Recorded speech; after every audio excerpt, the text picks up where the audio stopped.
This started out as a case of domestic violence. The probable cause statement says police were called after Ryan Michael Bate had slammed his wife's head into a door frame. Chief investigative reporter Wendy Halloran joins us in studio tonight after digging into the background of Bate and also found it wasn't the first time that he allegedly attacked his wife. So Wendy, what did you find out? Well, Heidi and Mark, we pulled court documents and obtained court recordings, and what we found is something the Domestic Violence Coalition says happens all too often in Utah.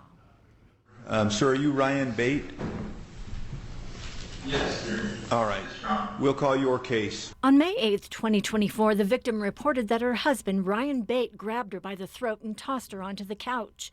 Bate denied it. He was arrested and charged with aggravated assault and 3 counts of domestic violence in front of their children. The probable cause affidavit reveals she told police he grabbed her by the neck the week before, saying she did not report it because she wanted to keep her family together.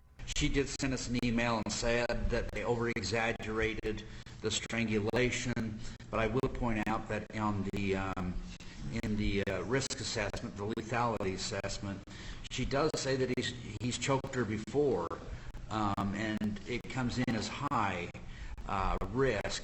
The state got a no-contact order. Approximately 1 month later, it was modified. We did receive a request from the victim. We also have the lethality assessment that was done that night, and in that lethality assessment it says there had been prior strangulation.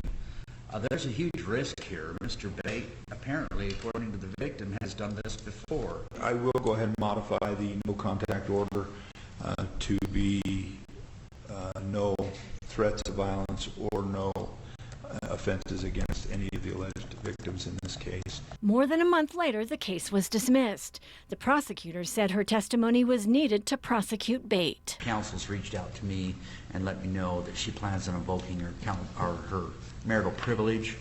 In looking and reviewing the evidence, we would need her testimony. In this type of situation, there were such indicators of a high risk of lethality that we should have all been concerned about this. But we really need to hold abusers accountable and ask them why they abuse. Kimmy Wolf with the Utah Domestic Violence Coalition. There is every indicator why this person might want to recant, might want to blame themselves, might want to say, I was just flat out lying, all to protect themselves and their family. Wolf has words of compassion for her. She'll have to, think through all the decision making and the systems that might have failed her, and and hopefully that we can do better for the next one.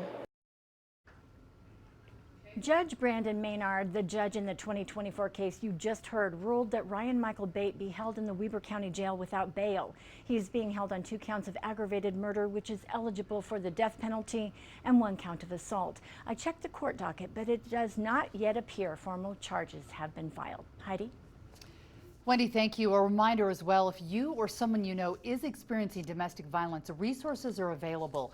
You can call the national hotline and the Utah Domestic Violence Coalition. If the danger is immediate, though, of course, call 911.